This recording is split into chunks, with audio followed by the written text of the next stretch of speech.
Dando continuidade, pessoal, vamos tratar de um tema bem específico. E aí, como que vai se processar a questão da reparação? Como que se vai se dar a indenizatória? Então, primeiro ponto, o interessado vai ter que tomar uma atitude, seja no âmbito administrativo, seja no âmbito judicial. Se ele fizer na esfera administrativa, ele vai encaminhar para a autoridade competente o pedido de ressarcimento, de indenização. Essa autoridade irá instaurar um processo administrativo para apurar se há ou não responsabilidade e tomar uma decisão sobre o pagamento da indenização. Se optar pelo pagamento da indenização, vai reparar o dano do particular e vai acionar o agente que causou o dano, se ele agiu com culpa ou dolo. Dificilmente a gente vai ver essa situação acontecendo dessa forma. O mais comum é o quê? Via ação indenizatória, através do Poder Judiciário. Então, a ação indenizatória é aquela proposta pela vítima contra a pessoa jurídica a qual o agente público causador do dano pertence. Isso é importante, principalmente por quê? Porque a gente já vê que a ação indenizatória é proposta pela vítima contra a pessoa jurídica, contra o ente ao qual o agente está vinculado. O STF passou a rejeitar a propositura de ação indenizatória per saltum diretamente contra o agente público já há algum tempo atrás. O que é esse per saltum? Pulando a administração e indo diretamente contra o agente público? Não. Necessariamente tem que acionar quem? A administração. A sua relação é com o Estado e o Estado se resolve depois com seus agentes. Temos exceção?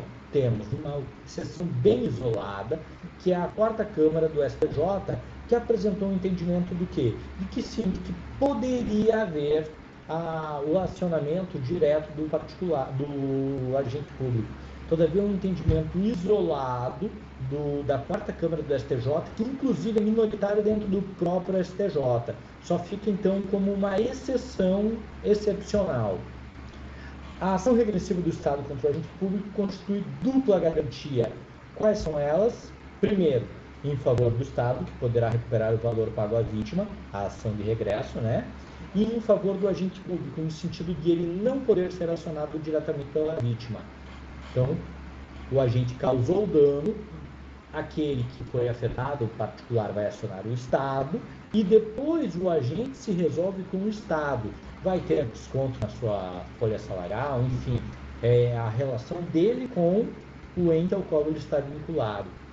Quer entrar com ação indenizatória? Qual é o prazo prescricional? Depende.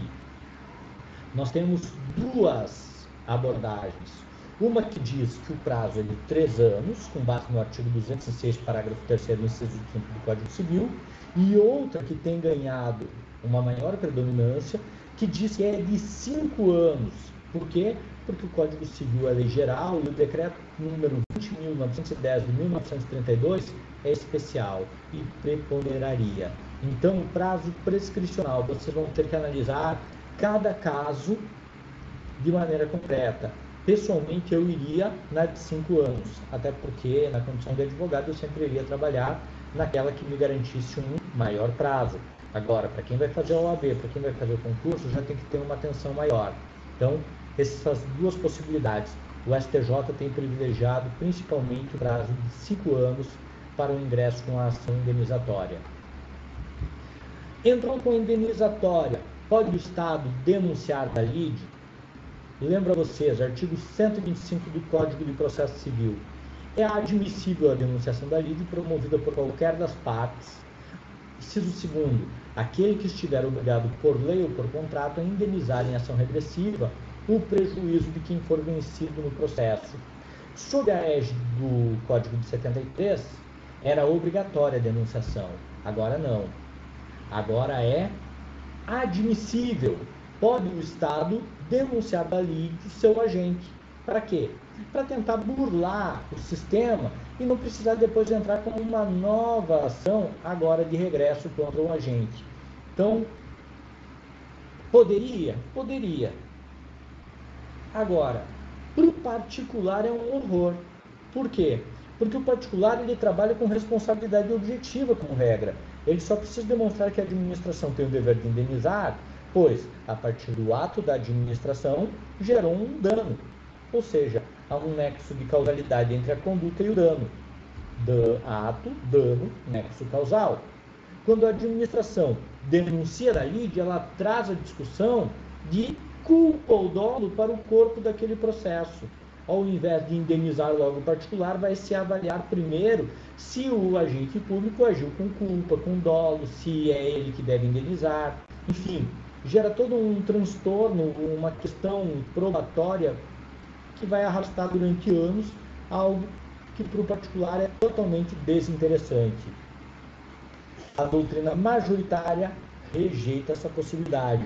A jurisprudência, porém, tem admitido, ok? Mas ainda assim, jurisprudência minoritária. Majoritariamente, a gente vê a impossibilidade da denunciação da lide do agente público causador do dano. Vantagem para se admitir a denunciação da lide: economia processual, eficiência administrativa e maior celeridade no ressarcimento dos prejuízos causados aos cofres públicos. Lembrando que essas vantagens são única e exclusivamente para a administração.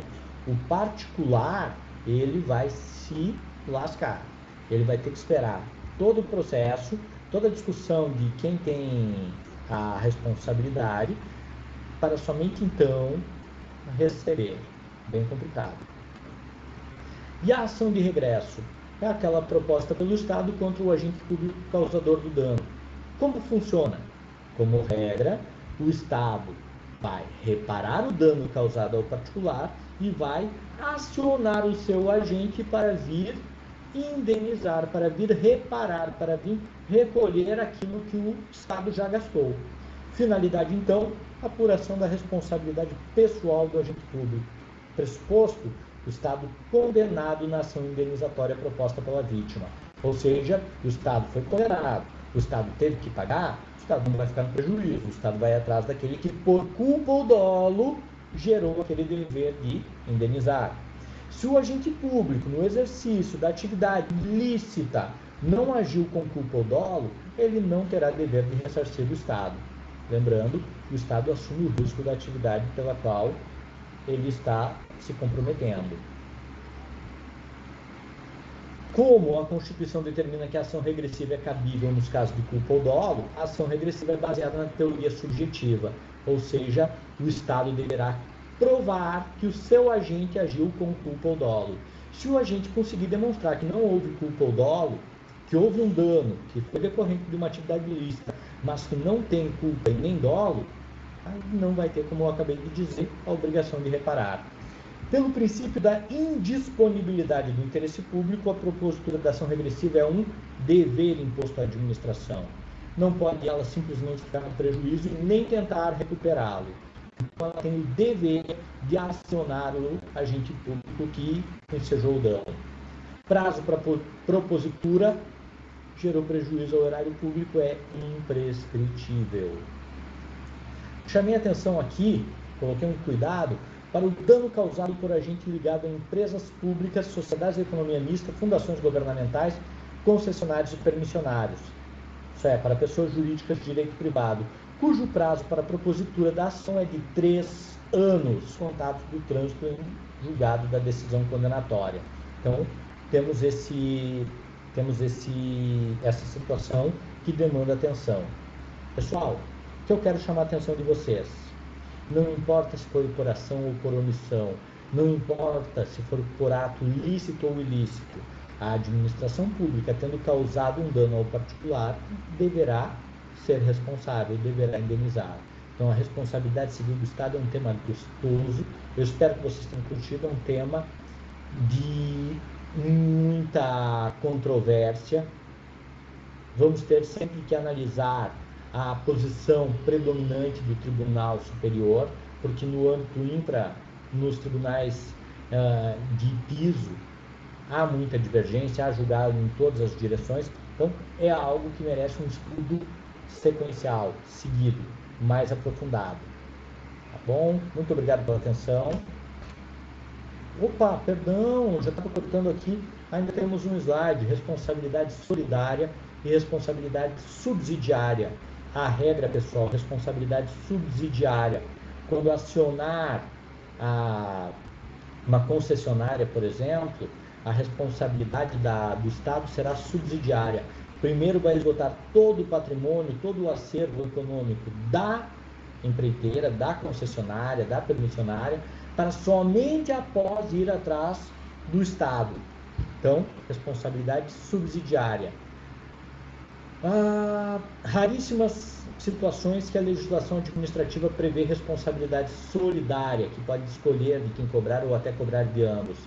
Exemplo, caso de contratação direta superfaturada, artigo 25, parágrafo 2º da Lei 866, Lei de Licitações, e responsabilidade entre a administração e o contratado pelos encargos previdenciários resultantes da execução do contrato, também na 866, agora no artigo 71, parágrafo 2º, a Lei 866, a Lei de Licitações e Contratos. E agora sim, pessoal, reitero, a responsabilidade da administração com aqueles que estão prestando serviço para ela mediante relação contratual, qualquer outro que seja, é subsidiária. Excepcionalmente, nós teremos responsabilidade solidária. A responsabilidade solidária sempre decorrente da lei. Ela não se presume, ela é fruto da expressa previsão legal. Muito obrigado.